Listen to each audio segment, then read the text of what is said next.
Hi, welcome back to another episode of Making Action Happen. I'm Sarah Blackhurst. And I'm Brian McCain. And for those of you who've been tracking, that's Brian. Don't do it, McCain. Don't tell. Brian D. McCain. Don't tell. Don't tell. We have all of those. So we are excited. We have another candidate on our show today.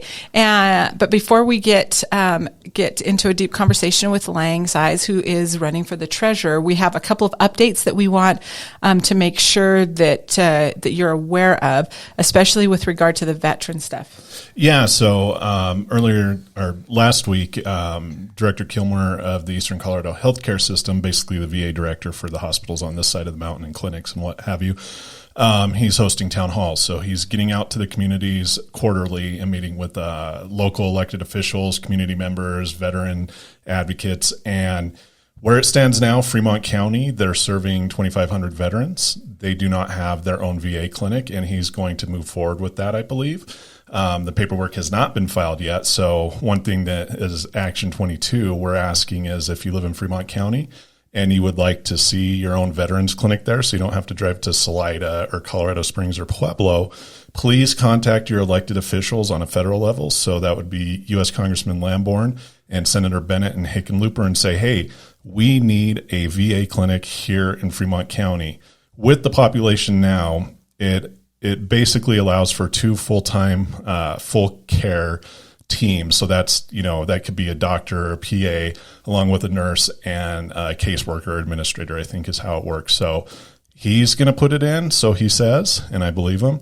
But if we get that advocacy to our elected officials, that's just more muscle to get the VA to approve that when they go forward. And the timeline we're looking, if all goes well, it could be within 2 years.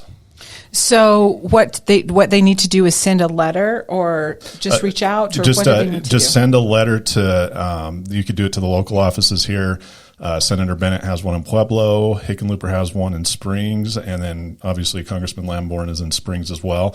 And I'd recommend copying Representative Boebert on it also, because with redistricting, Fremont County is I believe it's going to fall in her district. Yeah, I think it is. So just blast it out there. Just tell them, hey, we want a VA clinic here. We have enough veterans. Please put a VA clinic in Fremont County.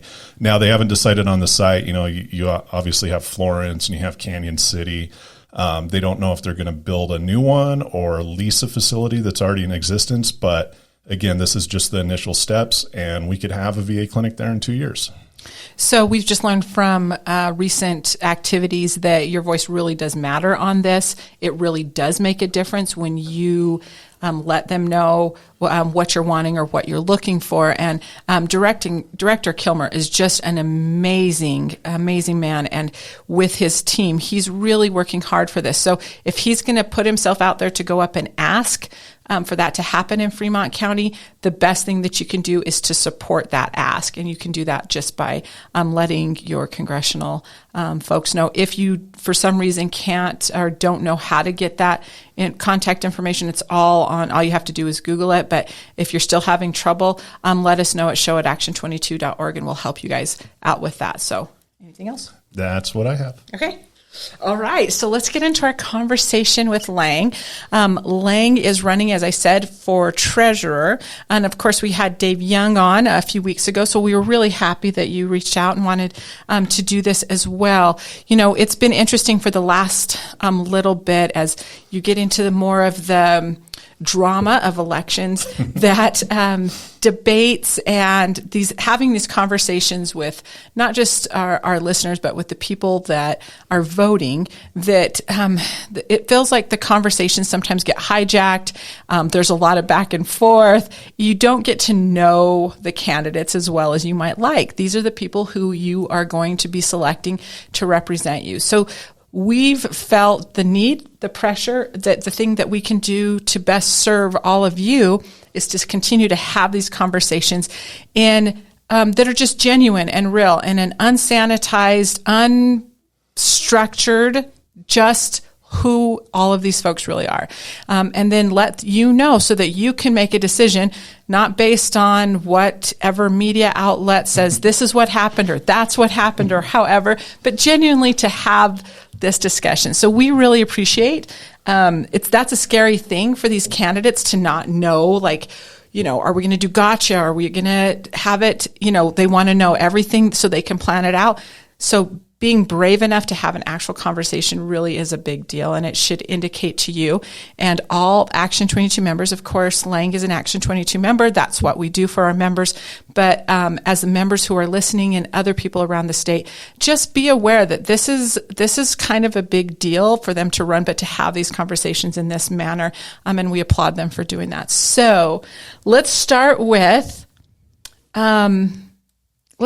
a little bit of background from you, Lang, and why you decided to run for this particular seat. Sure. Well, first of all, thank you all both very much for the chance to be here. I actually really enjoy having sort of longer form conversations, especially on issues which can be a little bit nerdy and complicated, but are very, very important for the state. So thanks for the chance to be here and for the chance to do it in person. So my name is Lang Sias, and I am the Republican candidate for state treasurer. A little bit of background, just so you get to know where I'm coming from. My wife and I have lived in Colorado for 22 years now. Been in Jefferson County in Arvada. We have 3 kids. Our oldest just started as a freshman at the Colorado School of Mines this fall. We're very proud of her. And then the 2 boys, the hooligans, are in Jefferson County Public Schools right now in 7th and 9th grade. So we're sort of right in the thick of all of this stuff and feel very much like we have skin in the game as parents. Moving backwards, I grew up with a small business literally in the basement, a small manufacturing firm that my dad had started. Neither of my parents are able to graduate from college, but very smart, hardworking folks who started something and built it. So my first job was sweeping up metal shavings on the floor of a machine shop and watched people come and go and working right in our basement. Fast forward to being a grown-up here in Colorado, was able to work with a lot of entrepreneurs, specifically in the technology area, helping them try and build their businesses, again, often just starting with an idea. And I mention that because that sort of gut-level respect for folks who form the bedrock of our economy, our small businesses, is something that has always really driven me, and I think is important up at the Capitol, regardless of what job you hold up there, and certainly regarding anything to do with the economic policy. I had the privilege of serving in the military for a total of 27 years as a fighter pilot in the Navy and in the Air National Guard. Made a few trips overseas, have a huge amount of respect and humility for the people I served with, and no more so than in Pueblo here, that is a community that has produced so many true American heroes. Had the chance to serve as a instructor out at Top Gun for about 3.5 years, which people seem interested in because of the movies. And all I will tell you is that the real thing involves a lot less suntan oil and beach time than the movies would lead you to believe. So that's Sure. actually very fitting on your microphone right now. That actually is removed before flight. So you were the first guest that actually makes sense with on the Well, show. I appreciate you having it there. I hope you didn't want me to remove it from the microphone before I started talking, but thanks a lot. And then I had the opportunity to serve in the legislature for 4 years representing Jefferson County. Was on the business committee, education committee, public health committee, which was actually a great lesson in working with some of our more disadvantaged communities and the programs that serve them. And I think to summarize my time in the legislature, I would say that I worked very hard at being responsible fiscally and still found a way to reach across the aisle and actually get good things done.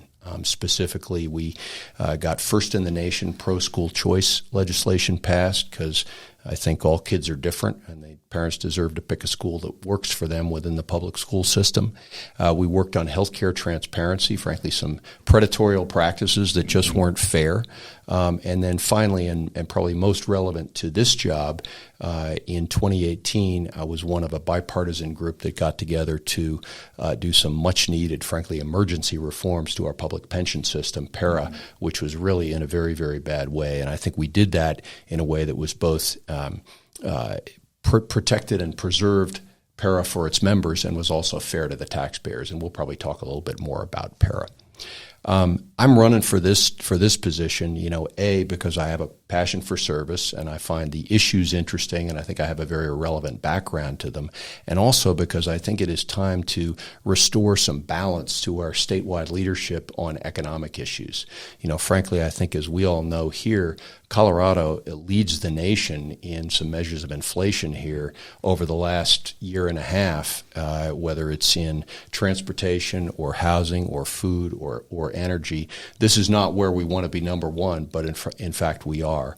And I believe that a portion of that is because we've had single-party rule and we've passed some legislation that, frankly, regardless of how well-meaning it may be, and I'll never question folks' motive, these second and third-order consequences have been to drive up costs for families and small businesses. And so I am very focused on trying to reduce those costs on people, and I will work as treasurer. First of all, I'll run the office in a frugal and efficient manner, try and lead by example there, because this is the taxpayers' money that we are spending in managing the office and the programs that it oversees. Two, I'll be a strong and independent voice for para. We are going to continue to need good leadership there, and I've sat for the last 3 years on a subcommittee that oversees para, so I've been deeply involved with it. Three, I will defend our taxpayer Bill of Rights. I think it's extremely important that we get to vote on tax increases and also that we get to keep those refunds unless we give our permission for the government to hang on to all or a portion of them.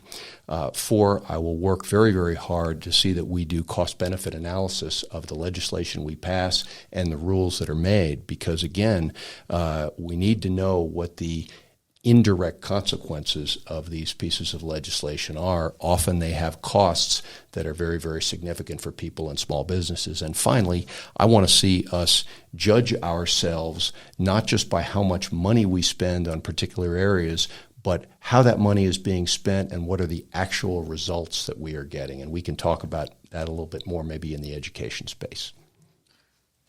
I love it. So let me ask you, and then Brian's going to have some questions about the veteran piece because that's something he works so hard on. It's interesting to me as I talk with candidates who are members and they're running for office and some of the questions they get and so forth. So let me just ask you, what is the actual job of the treasurer? The Treasury and the treasurer is responsible for a number of things. For example, there is money that the Treasury office is responsible for managing, money that comes in through taxes and fees and then is held by the Treasury until it is sent out to whatever it has been appropriated for. So that money has to be managed. Now, there is a team of investment professionals at the department and a CFO who has, in everything I've heard, a great reputation. And there are very strictly defined rules on how that money can be invested because it has to be done safely. It has to be liquid and so forth. So that is one of the things that the Treasury does. It also manages an unclaimed property, which is a whole separate issue. It also is responsible for doing short-term funding. It's a funding backstop for school districts and charter schools because sometimes money comes in. The money that comes in for the schools doesn't come in when they need it. So there's an important role there. There can also be a role in participating in financings for schools and for our university system. And the opportunity to do refinancings and so forth, which will be harder as interest rates are rising. Also, money passes through the Treasury. For example, highway funds as it transitions from the federal government to the actual local governments where some of that money gets spent. So there's a whole wide range of things that the Treasury Department does, and they are all very important. I do think there's a difference between what I would call important but sort of ministerial tasks and the reason that this is an elected office. And I think the reason it is an elected office is all about leadership. And there are some areas where the treasurer has a significant amount of discretion and can weigh in on things that are incredibly important for the state. One is that the treasurer is a board member of PARA, of our Public Employer Retirement System, and is on there to represent the 4+ million folks, voters in Colorado. and it always has a fiduciary duty to the members. But that is a very important role. Para sort of sits where I would say the intersection of extremely important and perhaps not so sexy, but it's an incredibly important role. The other thing that the treasurer can do is judiciously weigh in on matters of economic policy for the state. Whether it is the impacts of legislation on taxpayers. And so that's a very important role that done properly, I think, really adds to the discussion. And you can use the bully pulpit of that office, as many treasurers, including the current one, have done. And I intend to do it as an advocate for the taxpayers, as a friend of the taxpayers, to try and reduce costs for them and for small businesses in particular. Does that answer your question? Yeah, excellent. So going back to that, and we brought it up on the show with every candidate that's come up, that how hard inflation has hit Colorado. Like I said, I think we're number one or tied with number one. And on average, it's about $976 more a month for a person to basically live. Yep. If you would have went back a year ago, maybe even 6 months ago, the excuse from somebody running for office is like, hey, this is a nationwide thing. But now we're seeing this as a Colorado issue. This isn't across the board with the other states. In fact, you have surrounding states that are, it's not impacting them hardly at all, bordering Colorado. So with your economic background and understanding, what do you think? And you did mention that there's unintended consequences of legislation. Sure. And that hits us the hardest here in the Action 22 area because we're rural. We're already hurting. Without inflation, we're some of the poorest communities in the state, if not the country. So in your opinion, what has really led to this? Is it the unintended consequences of regulation and legislation in the state? And how could the treasurer, if you win, actually impact that and help alleviate this inflation and make better decisions? Sure, I think the treasurer can be a very, very important voice if you're informed and you act responsibly. And yes, there have been unintended consequences of legislation. Let's just take a couple of examples.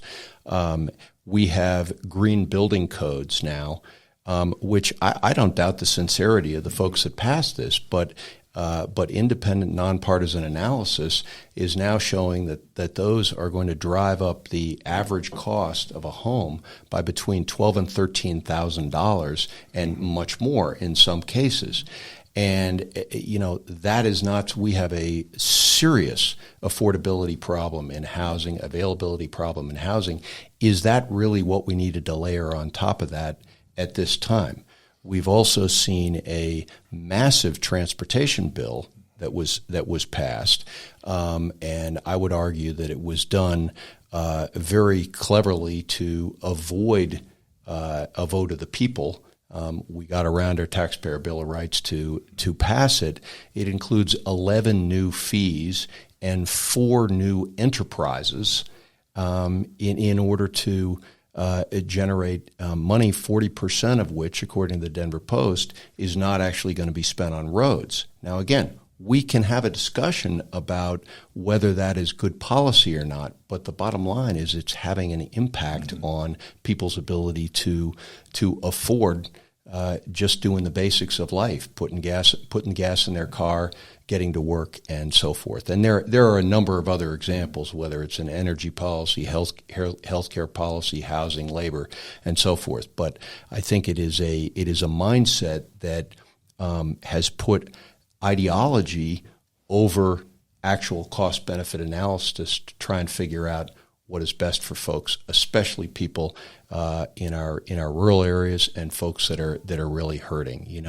There are plenty of people here who may, the $80 or $90 that it may cost them to fill a car with gas is an annoyance, but they can do it. For other people, it's absolutely a choice between that and how they're going to feed their family. Yeah. And of course the flip side, if I can just continue for a minute, what we are seeing is that the way that inflation is going to be hopefully brought down by our Federal Reserve. Now, this is, of course, the federal level, but is to drive up interest rates and potentially a slowdown in the economy. And I think we're seeing some of that now. Who gets hurt the worst in that situation? it's the people at the bottom, same as the people at the bottom that get hit worse with inflation. So from where I sit, the party that claims to represent folks at the bottom of the economic ladder is in fact invoking policies, creating policies that are having a very negative impact on the group that they claim to want to help. Yeah, and for our listeners out there, if you go to our YouTube channel, Sarah goes on a rant specifically about the energy side of it and how it's going to impact our communities down here. Oh yeah, and you gave the estimate, $12,000 to $13,000. Like, that's conservative because it's more what we understand and the people we've talked to.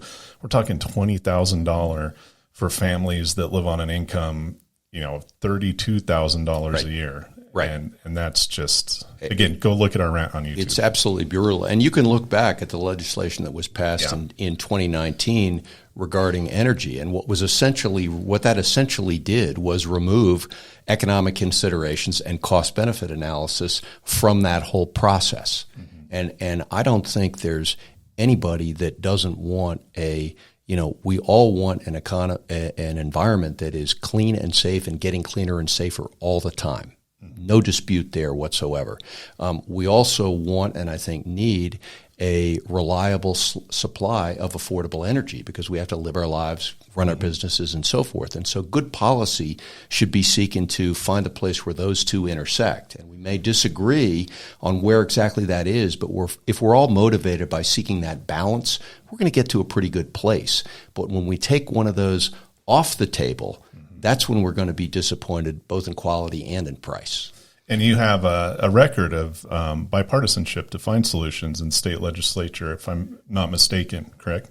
Well, you sort of driven, if nothing else, but not necessity. Mm-hmm. When I was in the House, we were in a significant minority there, mm-hmm. and then the Republicans at that time had Kevin Grantham was the Senate president, so it had a 1-vote majority in the Senate. Now that did not guarantee that everyone would vote together.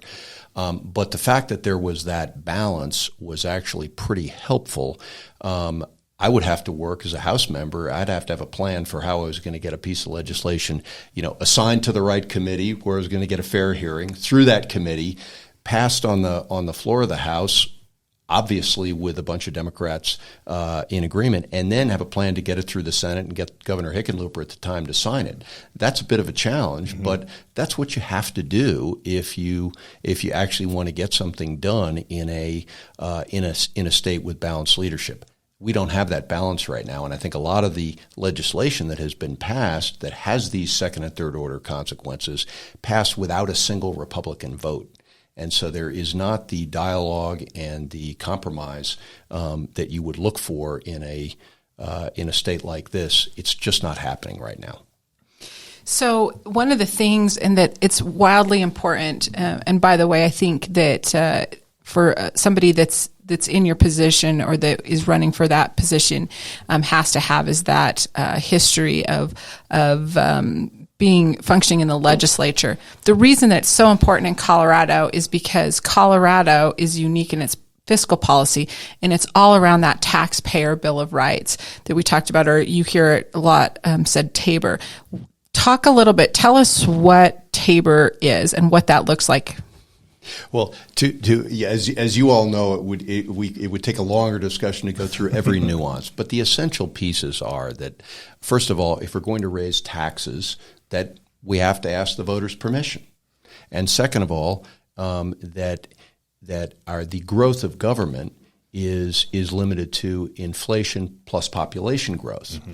And if we have more revenues than that, and again, I'm really simplifying here, that there is a then return of that money to the taxpayers, and there is a priority in how that money gets returned that I will not talk about. It just takes too long. To me, TABOR is important for two reasons, and it really boils down to two things. It boils down to forcing a dialogue, a conversation between our elected leaders and the constituents, the people they serve. We have to have that conversation. And it provides accountability because it says to the constituents, look, you can say, we don't like the way you're spending our money, or we want to know more detail. And that provides an extra level of accountability that is really unique to Colorado and is one of the reasons many people think that we have maintained our state's credit rating at such a high level. And I feel very strongly that taper is important, and have always been a staunch defender of it. I do think that this is a clear distinction between myself and my opponent in the race. And by the way, our current treasurer is someone who I served with, like him personally. We just have different views on economic issues. So, for example, in 2019, while he was the sitting treasurer, he was one of the leading voices advocating for Proposition CC, which you all may recall was going to end TABOR refunds, not just in that year, but forever. And the voters said no, and they voted that down by over 7%, despite the fact that a lot of money was spent supporting that measure. Well, now, of course, we're in this situation where folks are getting a $750 refund this year, conveniently just a few weeks before the election. Two things I'll say about that $750. First of all, the current treasurer did not want you to have it, because if CC had passed, you would not be getting it. And second of all, for all of the folks who are sort of trying to take credit and saying, please elect me because of the $750, people need to know that, first of all, folks were going to get that money anyway. And second of all, a lot of people on the other side of the aisle actually worked hard to try and make this not happen.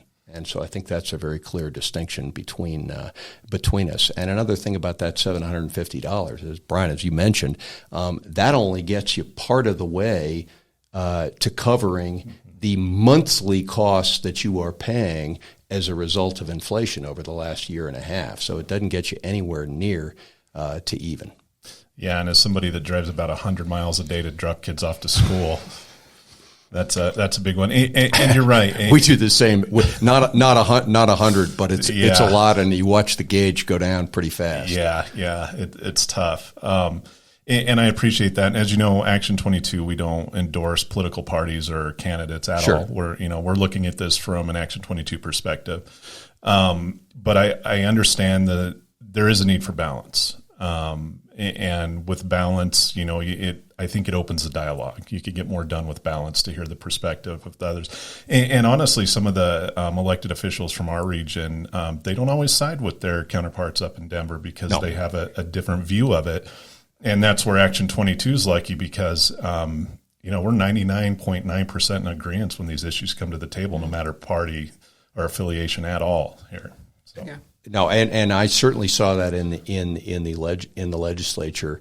You could have divisions based on party, but you could also have divisions based on metro-rural issues that just worked out differently. I mean, I know from talking to folks in rural areas around the state, this is true on the Front Range as well, but it's magnified. These areas, it is very difficult for small business people. The two complaints they have. One is that their input costs are rising so fast that they can't find a way to pass them on. So it's eating into margins, and in some cases, folks are going out of business. Two is it's very, very difficult to find people to work at these jobs. And I spoke to one gentleman in the Valley a couple of months ago in a big distributing company. It's a food distribution company. And he said they had been trying so hard to find people to work and were unsuccessful at it that they had spent millions of dollars on automation. Mm-hmm. And his point was, if and when want those jobs back, they're frankly not going to be there. And it was money that they wouldn't have spent, but they were sort of driven to it by the labor situation. So going back to education, you mentioned that. So what does the treasurer have to do with education? Well, I mentioned a couple of the funding mechanisms, and there's also something called the BEST program, which helps for funding for infrastructure. What I was really referring to there, this is more on the how do you use the bully pulpit side, and having been on the education committee, I've been and very interested in these issues for quite some time. But let me tell you, several years ago, I partnered with another woman who was interested in this issue as well, and we took a very close look at how our dollars were actually being spent across all of our 178 school districts in the state, and we sort of generated a massive spreadsheet, which I'll be happy to share. That was in 2018. Okay. So that was right as I was leaving the legislature, and I was the small font on the Republican gubernatorial ticket in 2018. So I was the lieutenant governor candidate. But what we discovered then was just recently in the last week reaffirmed by an updated study, again done by nonpartisan folks. And here were the takeaways on some of our education spending. In the last 14 years, they said that our per pupil spending statewide, and of course this all varies district by district, but per pupil spending statewide had gone up 45%. Teacher pay had gone up only 27%. And what they found is that we were hiring administrators at almost 4 times the rate that we were hiring teachers. Mm-hmm. And of course, if this had all produced fantastic student outcomes, fine.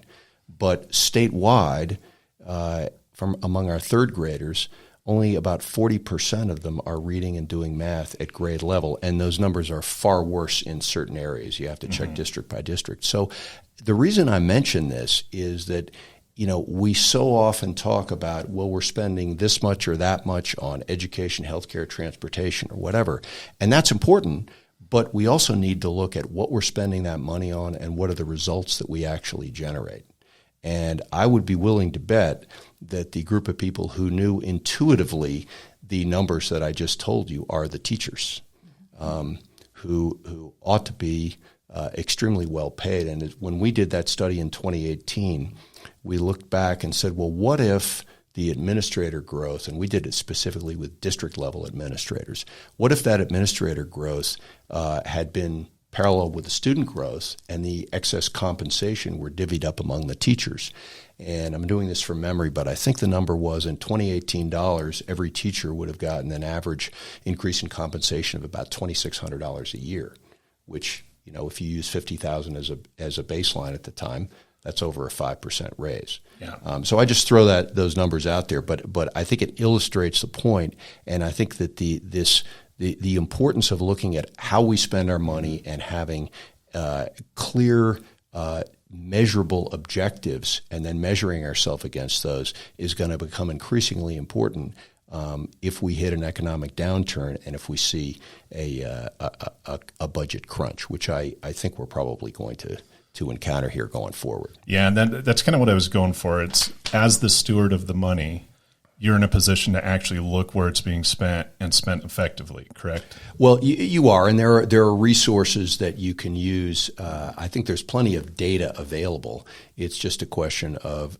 working with the right people and mining the data successfully. And I think it's very important to have these conversations starting with the data.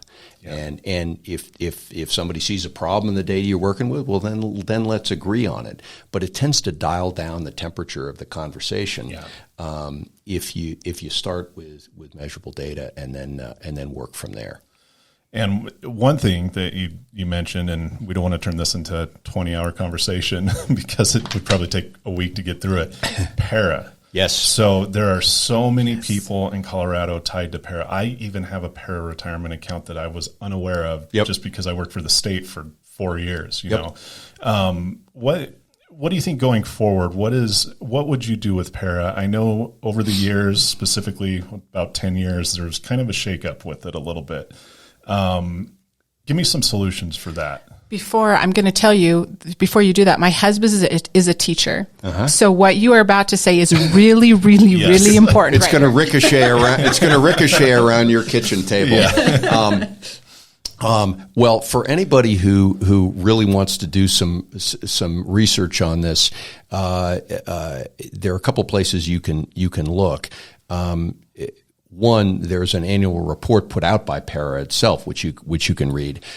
Two, there's a series of articles written by Vincent Carroll. He used to write for the Denver Post, who did a very good. He was on this for a number of years, and reading through those would be very helpful. And then a reporter by the name of Brian Eason also did some great work on this. So that's sort of some background. In 2018.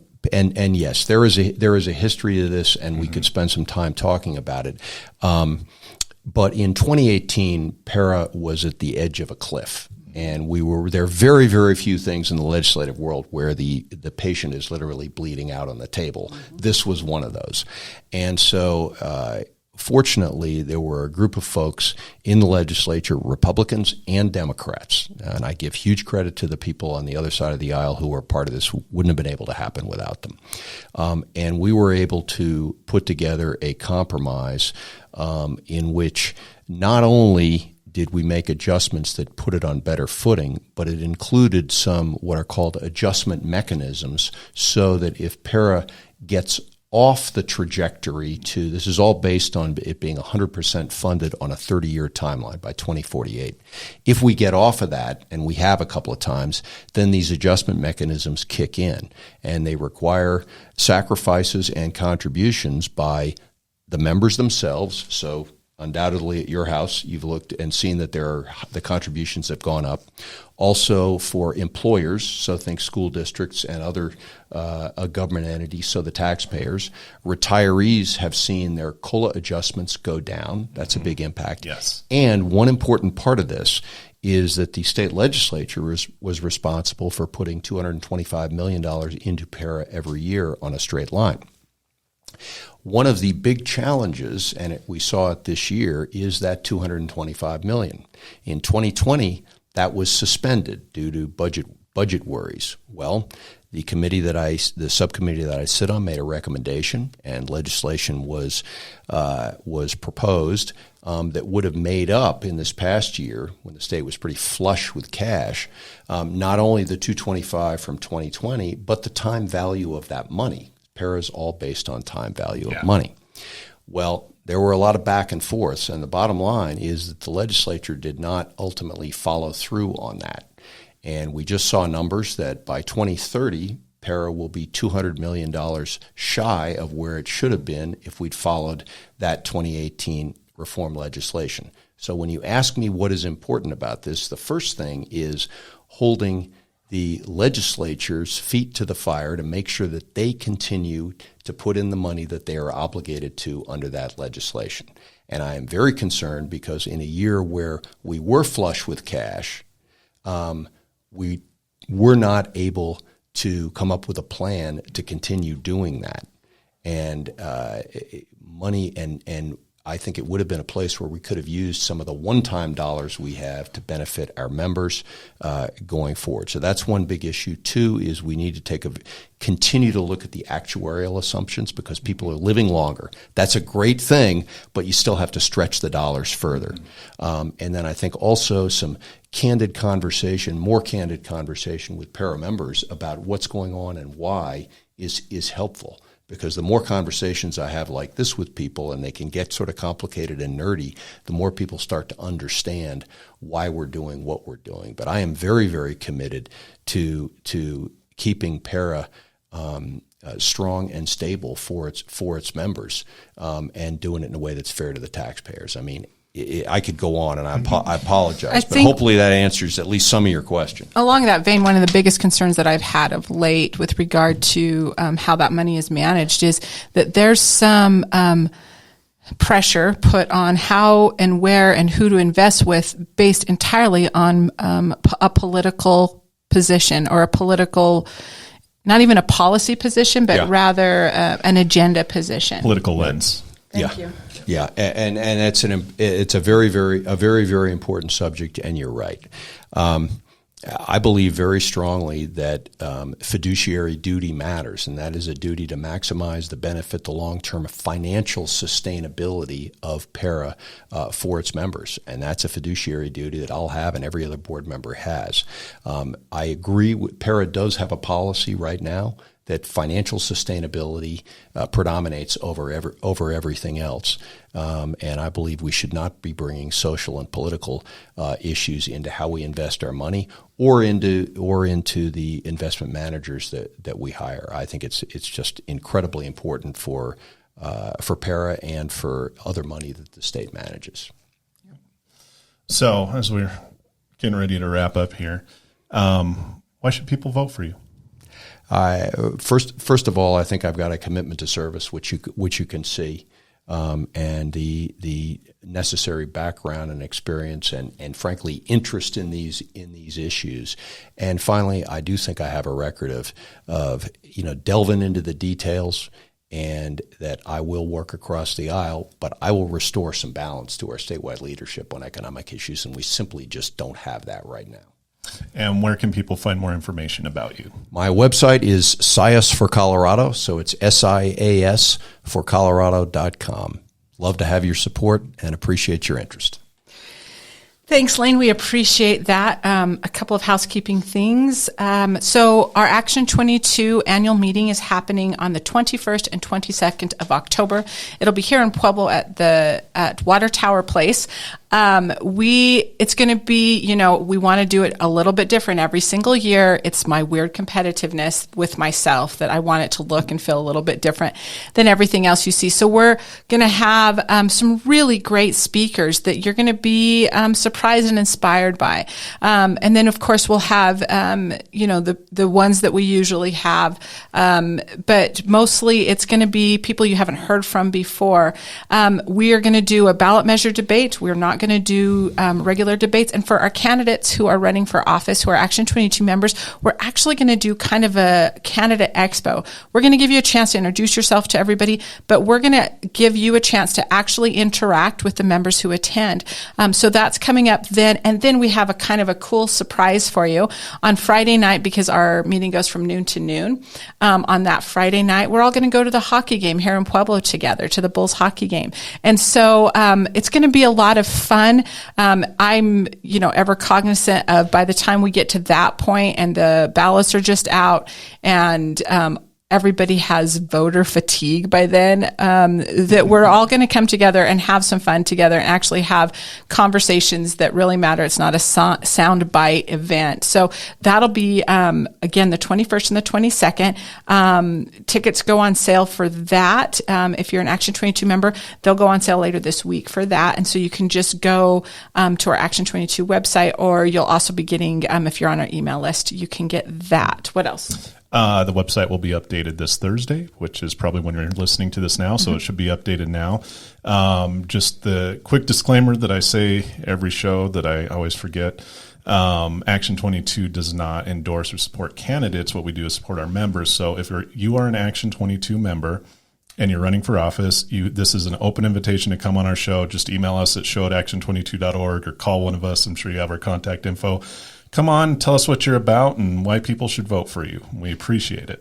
And we appreciate all of the candidates who are Action 20 members adding to that library. If you want to watch any of those past episodes that we've done this for the 2022 session or election year, you can go to our website at action22.org and see any of those. And if there's, we've heard some rumors that we're, picking and choosing who we get on the show. That is not true. If you are an Action 22 member and you're running for office, we don't care on what level, let us know. We're going to get you on the show. What else? I think that's about it. Okay. Chad Vorthman, I know you're listening. I've got Lang here, who you big, magnificent nerd. I've got Lang here, who, if you were listening early on, was an instructor at Top Gun. So if you're really sweet and actually show up to some of our meetings, I'll get you an introduction and you can pick his brain all about it. And we're not calling you Rooster. I don't care what you do to your face. So that's it. Thank you. Thank you.